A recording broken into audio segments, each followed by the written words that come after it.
Assalamu alaikum wa rahmatullahi wa barakatuh, bonjour à tous, on se retrouve pour une petite vidéo à travers laquelle on va parler d'un livre aux éditions de la Découverte intitulé Ennemis mortels.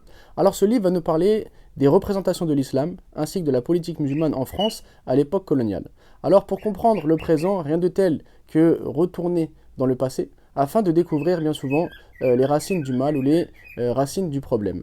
Et donc aujourd'hui comme hier, l'islam défraie la chronique, on en parle en permanence, on parle donc des musulmans comme étant des fanatiques, des gens qu'on a besoin de sociabiliser, qui vivent en retrait de la communauté nationale, qui seraient séparatistes, etc.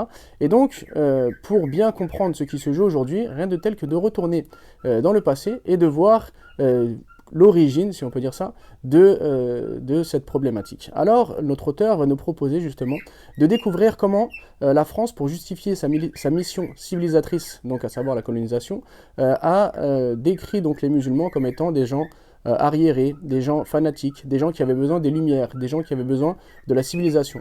Et ce, afin de pouvoir pénétrer leur terre et justifier l'injustifiable. Et donc pour cela, les musulmans ont été décrits de toutes sortes de manières. La Mecque a été décrite comme étant le sanctuaire du fanatisme. Les musulmans ont été décrits comme des gens fatalistes, des gens qui avaient une religion qui les menait à la décadence, et ainsi de suite. Et c'est ainsi qu'une politique s'est mise en place, qui a commencé donc par une islamophobie savante, si on peut dire cela, avec donc des gens comme Ernest Renan qui se sont, on va dire, attaqués à toutes les problématiques donc liées à l'islam, afin donc de pouvoir décrire les musulmans d'une manière totalement différente de ce que les musulmans sont réellement.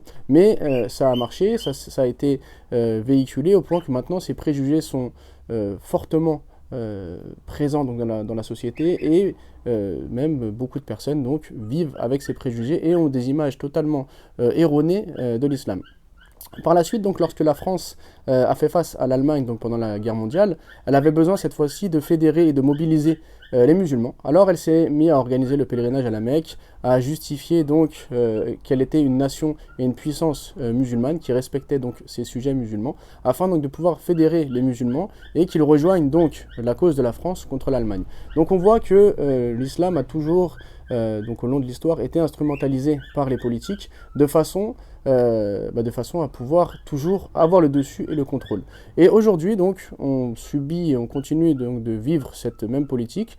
Et donc, pour vraiment comprendre d'où viennent ces préjugés, comment est-ce que l'islam a été en permanence instrumentalisé, et comment est-ce que comment est-ce qu'on a fabriqué finalement un ennemi au départ de l'extérieur, à savoir des colonies, et un ennemi donc de l'intérieur, afin donc de justifier une islamophobie qui permettrait de mettre en place hier une colonisation et aujourd'hui des lois. Rien de tel que de se plonger dans ce livre scientifique écrit justement par un professeur de renom, et vous pourrez donc y découvrir des informations sourcées et très intéressantes. Donc rien de tel que de se plonger dans l'histoire afin donc de mieux comprendre le présent.